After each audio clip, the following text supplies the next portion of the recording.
आज का टॉपिक है संविधान सभा के कार्य या कार्य प्रणाली। संविधान सभा ने किस प्रकार से कार्य किया, क्या मेथड अपनाया जिसके द्वारा संविधान का निर्माण किया गया। तो संविधान सभा ने जो अपनी कार्य प्रणाली अपनाई थी वो थी समिति कार्य प्रणाली। समिति प्रणाली के आधार पर संविधान सभा ने अपना कार्य किया और समितियों की जो कुल संख्या थी, कुल जो संख्या थी वो थी 23, जिसमें आज हम कुछ प्रमुख समितियां जो रहीं जिनके द्वारा संविधान का निर्माण किया गया, संविधान के सारे कार्य किए गए, डिस्कशन किया गया, कैसे क्या करना चाहिए उसके ऊपर विचार विमर्श किया गया, उनकी हम आज चर्चा करेंगे। तो सबसे पहले कुछ समितियों का हम यहाँ पर उल्लेख कर लेते हैं। पहले है नियम समिति।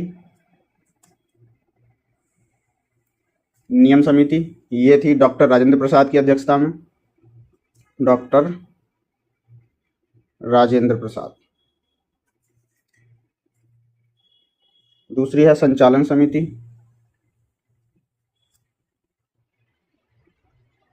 संचालन समिति के अध्यक्ष भी डॉक्टर राजेंद्र प्रसाद थे। तीसरी हमारी रियासत यानी राज्य वार्ता समिति। रियासत या राज्य वार्ता समिति, इसके अध्यक्ष भी डॉक्टर राजेंद्र प्रसाद थे। और चौथी है हमारी राष्ट्रीय ध्वज समिति, तदर्थ राष्ट्रीय ध्वज समिति।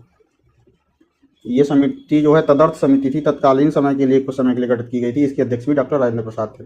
इस प्रकार 3 समितियां जो हैं मुख्य, जिनके डॉक्टर राजेंद्र प्रसाद अध्यक्ष थे। पहली नियम समिति, संचालन समिति, रियासत यानी राज्य वार्ता समिति और राष्ट्रीय ध्वज समिति तदर्थ। इनके डॉक्टर राजेंद्र प्रसाद जी अध्यक्ष थे और इन्हीं की अध्यक्षता में इन समितियों ने काम किया। अगली कुछ समितियां जो हैं वो हमारी पंडित जवाहरलाल नेहरू की अध्यक्षता में गठित की गई थी, जैसे संघ शक्ति समिति।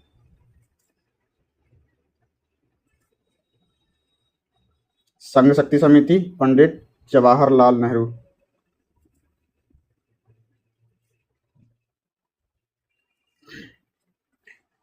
संघ संविधान समिति, संघ संविधान समिति, इसके भी पंडित जवाहरलाल नेहरू थे।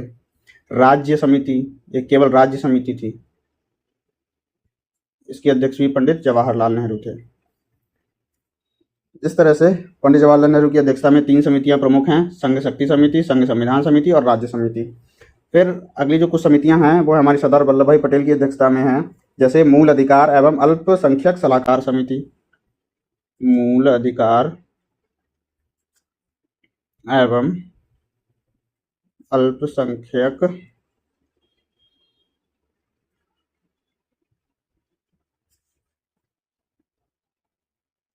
सलाहकार समिति, इसके अध्यक्ष जो थे ये हैं सरदार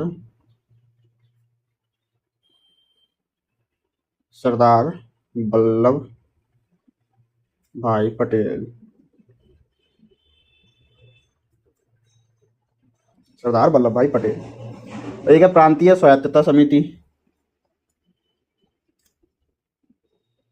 प्रांतीय स्वायत्तता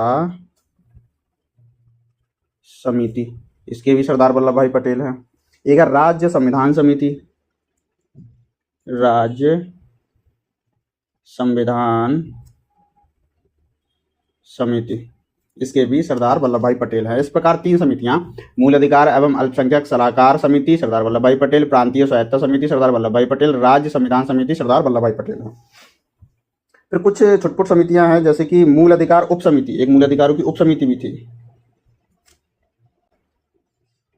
मूल अधिकार उप समिति, इसके अध्यक्ष थे जेबी कृपलानी। जेबी कृपलानी। एक समिति है झंडा समिति। झंडा समिति, इसके भी अध्यक्ष हैं जेबी कृपलानी। इस प्रकार 2 समिति, मूल अधिकार उप समिति और झंडा समिति, इसके हैं जेबी कृपलानी। और एक और भी समिति है जो थोड़ी महत्वपूर्ण है, अल्पसंख्यक उप समिति।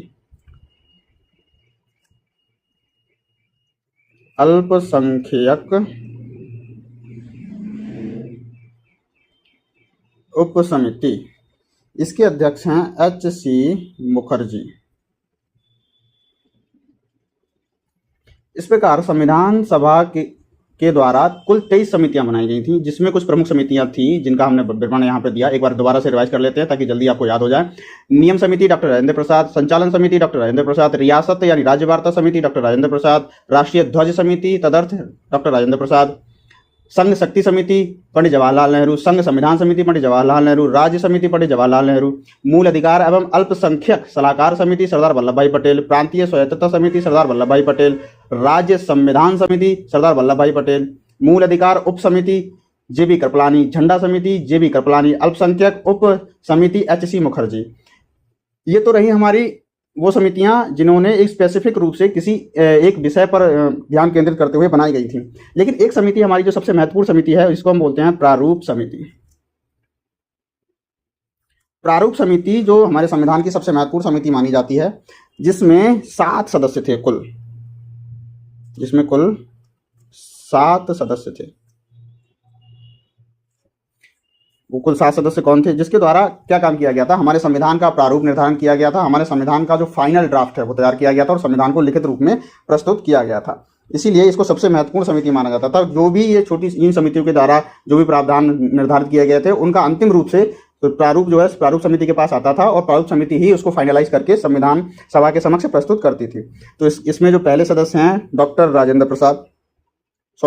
Bhimrao Ambedkar, doctor BR Ambedkar. Doctor BR Ambedkar यही इसके अध्यक्ष भी रहे। इसी कारण डॉक्टर BR अम्बेडकर को भारत के संविधान का निर्माता भी कहा जाता है। Doctor BR Ambedkar, doctor Bhimrao Ambedkar इसके सदस्य रहे। दूसरे सदस्य रहे इसके मोहम्मद सादुल्लाह।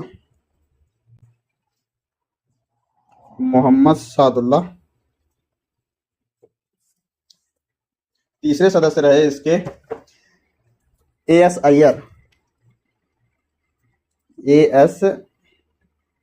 अय्यर। चौथे सदस्य रहे इसके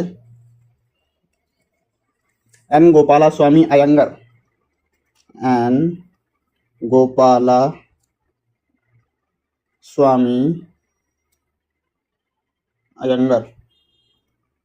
पांचवें सदस्य रहे इसके KM मुंशी। और छठे सदस्य रहे इसके BL मित्तल या मित्तर भी बोलते हैं इनको, BL मित्तल।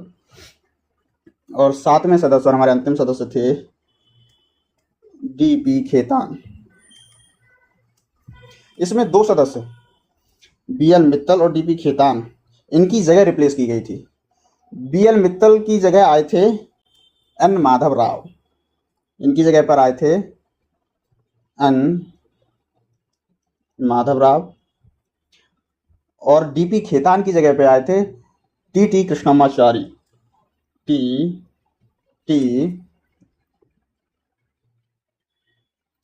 कृष्णमाचारी।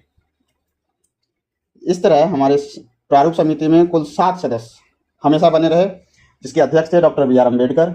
इसीलिए इनको भारत के संविधान का निर्माता कहा जाता है। इसमें और भी जो 6 सदस्य थे, जिसमें मैं एक बार फिर से आपको याद दिला दूं, Mohammad Sadullah, AS Iyer, N. Gopalaswamy Iyengar, KM Munshi, BL Mittal और DP खेतान। जिसमें BL मित्तल की जगह आए थे N. माधव राव और DP खेतान की जगह आए थे T. कृष्णमाचारी। एक व्यक्ति और हैं जिनके बारे में हम 2-3 व्यक्ति जिनके बारे में थोड़ी सी हम चर्चा यहीं पर कर लेते हैं।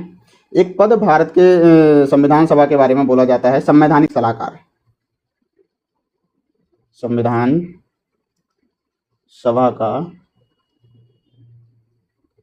संवैधानिक सलाहकार ये हैं सर BN